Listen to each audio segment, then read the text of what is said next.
Parallel और series की दिक्कत किस किस को होती है, आप लोग मुझे चैट में लिख के बता सकते हो। पैरेलल एंड सीरीज सर्किट्स पहचानने में किस किस को दिक्कत होती है बताओ।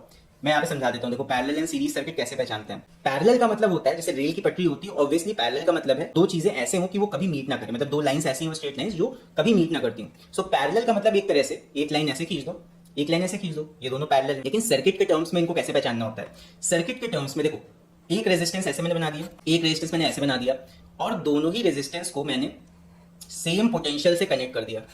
ठीक है, सेम पोटेंशियल से कनेक्ट करने का मतलब इस पॉइंट पे और इस पॉइंट पे, यानी कि अगर इस पॉइंट की बात करें और इस पॉइंट की बात करें, दोनों ही पॉइंट से ये दोनों रेजिस्टेंस जुड़े हुए हैं। ठीक है, तो इसका मतलब होता है that they are connected in parallel.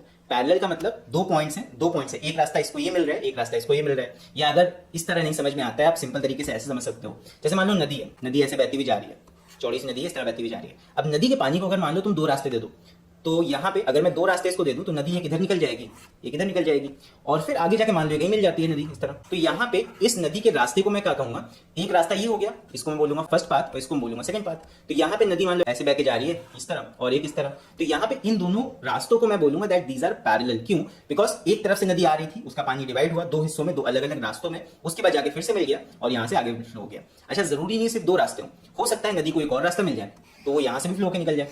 Depend करता है कि नदी को कितने रास्ते मिल रहे हैं, उससे पता लगता है कितने यहाँ पे पाथ्स हैं। इसी तरह जैसे मान लो आप नदी को ना सोचो, आप यहाँ पे एक वायर को सोच लो जिसमें करंट बह रहा है, तो यहाँ पे आप एक और रास्ता दे सकते हो करंट को, एक और रास्ता दे दिया, आगे जाके ये तीनों मिल जाएंगे वायर्स और आगे जाके फिर से एक हो जाएंगे। सो यहाँ पे आप कितने भी रास्ते या कितने भी पाथ्स दे सकते हो करंट को, and these all are called parallel paths या फिर parallel combinations of a resistance. Resistance का मतलब देखो यही है, तार में कुछ ना कुछ लगा होगा, सामान लगा होगा, डिवाइस लगा होगा, उसका कुछ रेजिस्टेंस होता है, वो करंट को रोकता है। सो उसी चीज को हम रेजिस्टेंस बोल देते हैं। जैसे यहाँ पे नदी के रास्ते में कुछ पत्थर आएंगे जो नदी के पानी को रोकेंगे, तो वही क्या है, वो नदी के लिए रेजिस्टेंस है। जो करंट को रोकते हैं वो करंट के लिए रेजिस्टेंस हो जाते हैं। सो यहाँ पे इस तरह जब हम रेजिस्टेंसेस को जोड़ते हैं तो उसी को हम बोलते हैं that it is a parallel combination.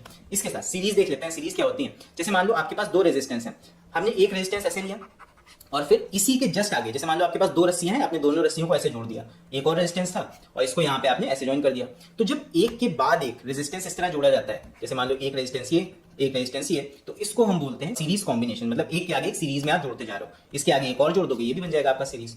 ठीक है, अब यहाँ पैरेलल को सॉल्व कैसे किया जाता है या पैरेलल कॉम्बिनेशन का नेट रेजिस्टेंस कैसे निकाला जाता है। अगर इस कॉम्बिनेशन का आपको नेट रेजिस्टेंस निकालना है तो यहाँ पैरेलल के लिए हो जाता है 1/r is equal to 1/r1 plus 1/r2 plus 1/r3, इस तरीके से। और अगर मान लो सीरीज का कॉम्बिनेशन आपको कैलकुलेट करना है कि इन सीरीज वाले रेजिस्टेंसेस का क्या असर होगा, तो इसको हम सीधे सीधे निकाल लेते हैं, r is equal to r1 plus r2 plus r3, इस फॉर्मूले से। अब आई होप आप लोग समझ गए होंगे पैरेलल एंड सीरीज कॉम्बिनेशंस का। बाकी चलो अभी हम लोग वापस से क्वेश्चंस पे आते हैं।